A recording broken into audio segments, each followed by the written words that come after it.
Hello students, welcome to success wings. आज हम देखेंगे ट्रांजैक्शंस क्या होती हैं डीबीएमएस के अंदर, राइट। तो ट्रांजैक्शन, नाम से ही पता है कि एक ट्रांजैक्शन की बात हो रही है, यानी कि मनी ट्रांसफर की बात हो रही है। बट डीबीएमएस में ये मनी ट्रांसफर तक ही नहीं रहता, ये यहाँ पे हम डेटाबेस में कुछ चेंजेस कर रहे हैं, तो वो उसके बारे में बात भी करता है। ठीक है, तो ट्रांजैक्शन क्या है? It is a logic unit of work in database consisting of one और मोर ऑपरेशन, यानी कि डेटा को रीड करना और उसको राइट करना, यानी डेटा रीड करो, फेच करो, या उसको राइट करो या अपडेट करो। ठीक है, एग्जाम्पल बैंक ट्रांजेक्शन का। ठीक है, जैसे कि हम मनी ट्रांसफर करते हैं।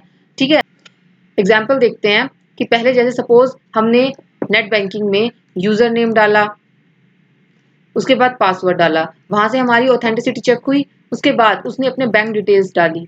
ठीक है, कि किस क्रेडिट कार्ड से या किस डेबिट कार्ड से वो अपना मनी ट्रांसफर करना चाह रहा है, तो वो बैंक डिटेल्स डाली। ठीक है, बैंक डिटेल्स, कार्ड डिटेल्स वो डाली हमने। फिर बेनिफिशियरी अकाउंट डाला कि किसके अकाउंट में हमें अपना डेटा को ट्रांसफर करना है, किसमें मनी ट्रांसफर करना है, बेनिफिशियरी अकाउंट डाला। देन उसके बाद ओटीपी आएगा, हमने वो एंटर किया। उसके बाद फाइनली हमारी जो मनी है वो ट्रांसफर हो जाएगी और फिर मैसेज आ जाता है। तो ये सारे के सारे जो ऑपरेशंस हैं, इनको क्या बोला जाता है? इनको ट्रांजैक्शन बोला जाता है। ठीक है, इसमें हमने कुछ अपना डेटा को रीड किया। ठीक है, यानी कि बैंक बैलेंस चेक किया अगर हमने अपना, तो वो क्या हुआ? हमने रीड ऑपरेशन परफॉर्म किया। अगर हमने अपना मनी ट्रांसफर किया है, तो यानी अपडेट किया है, तो वो क्या हो गया? तो हमने राइट ऑपरेशन परफॉर्म किया, डेटाबेस में कुछ अपडेट किया। ठीक है, तो ये सारे के सारे ऑपरेशन को ही क्या बोलते हैं? ट्रांजेक्शन बोलते हैं। ठीक है, जैसे हमने अपने रीड और राइट ऑपरेशंस क्या होते हैं वो देखते हैं। रीड ऑपरेशन, सपोज हमारी ए की वैल्यू 1000 है स्टार्टिंग में। ठीक है, हमने इसको रीड किया ए की वैल्यू को, तो इसका मतलब कि ए की वैल्यू फैच की हमने। ठीक है, अब राइट ऑपरेशन परफॉर्म किया इसके ऊपर हमने। राइट ऑपरेशन परफॉर्म में हमने लेट से कि इसमें 500 डिडक्ट कर दिए। ठीक है, तो अब हम जब दोबारा से रीड ऑपरेशन करेंगे, तो ए की वैल्यू क्या आएगी? ए की वैल्यू 500 आ जाएगी हमारे पास। ठीक है, तो ये होते हैं रीड और राइट ऑपरेशन।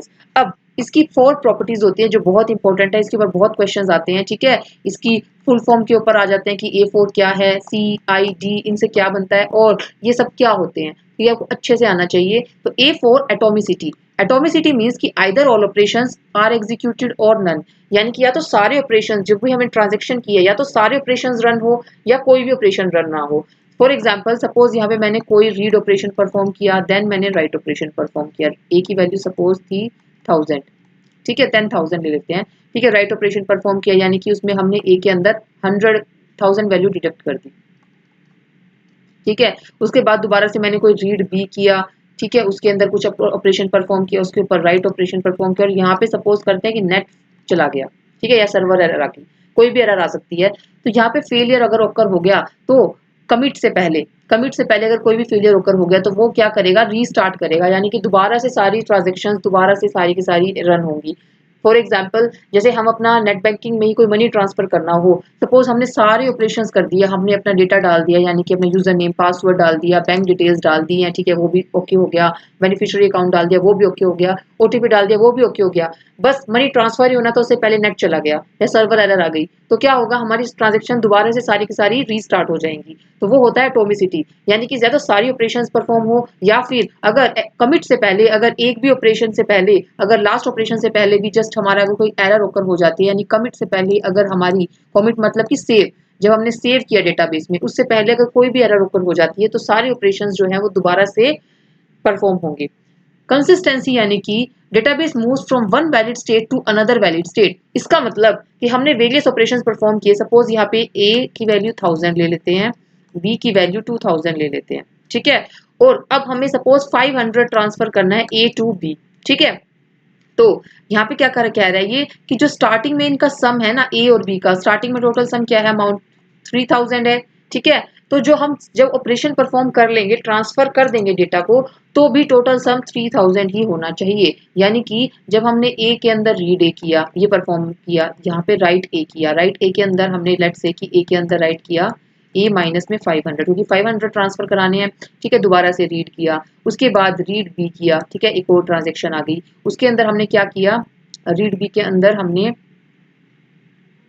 रीड बी किया, उसके अंदर हमने क्या किया? यहाँ पे डेटा इसको ट्रांसफर कर दिया ना, यहाँ पे हमने डेटा, यहाँ पे राइट बी किया, राइट बी के अंदर हमने क्या किया? मनी को ऐड कर दिया। यहाँ पे लिख रही हूँ मैं, बी के अंदर b प्लस 500 कर दिया, ठीक है। अब b की वैल्यू रीड करेंगे तो वो क्या आ जाएगी, वो आ जाएगी 2500, ठीक है। तो अब टोटल सम करोगे ना, जब आप टोटल सम करेंगे तो 3000 आएगा, तो वो होती है कंसिस्टेंसी, ठीक है। आइसोलेशन क्या होता है?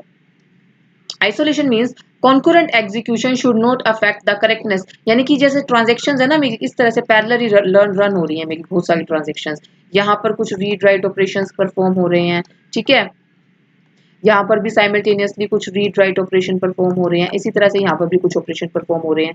तो ये कह रहा है कि जब हम पैरेलली बहुत सारी कॉन्करेंटली बहुत सारी प्रोसेसिंग कर रहे हैं तो हमारी आइसोलेशन होनी चाहिए, यानी कि करेक्टनेस आनी चाहिए, यानी कि इस तरह से हम रन करें कि एक सीरियलाइजेबल शेड्यूल जैसे रन होता है ना, उस तरह से हम इसको रन करें। यानी कि पहले T1 रन हो, T1 ट्रांजेक्शन है, ये T2 है, ये T3 है, तो पहले T1 रन हो, T3 रन हो या T2 रन हो, या फिर पहले T2 हो, सीरियल एक जो है ना वो फॉलो होना चाहिए, ठीक है। सीरियलाइजेबल फॉर्म में हम इसको रन करना है, तो ये कहना चाह रहा है isolation.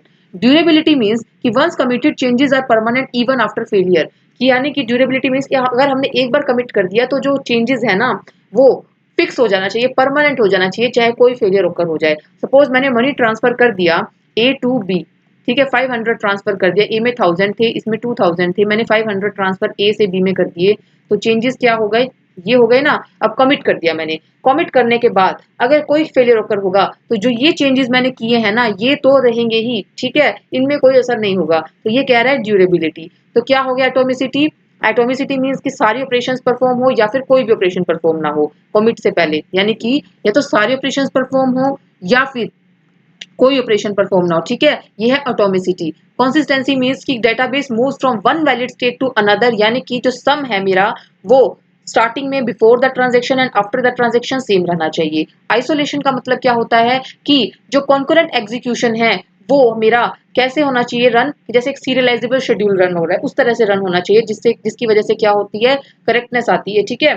Now next durability means कि एक बार कमिट हो गया तो चेंजेस हमेशा परमानेंट रहेंगे, ठीक है, चाहे वो फिर उसके बाद कमिट के बाद कोई भी फेलियर होकर हो जाए, वो चेंजेस जो मैंने कर दिए वो परमानेंट फिक्स हो गए हैं, ठीक है। तो ये था ट्रांजैक्शन। नेक्स्ट वीडियो में हम इसकी स्टेट्स देखेंगे, ट्रांजैक्शन की वेरियस स्टेट्स। तो अगर आपको ये वीडियो अच्छी लगी तो प्लीज इसको लाइक कीजिएगा, चैनल को सब्सक्राइब कीजिएगा, अपने व्यूज कमेंट में शेयर कीजिएगा। Thank you.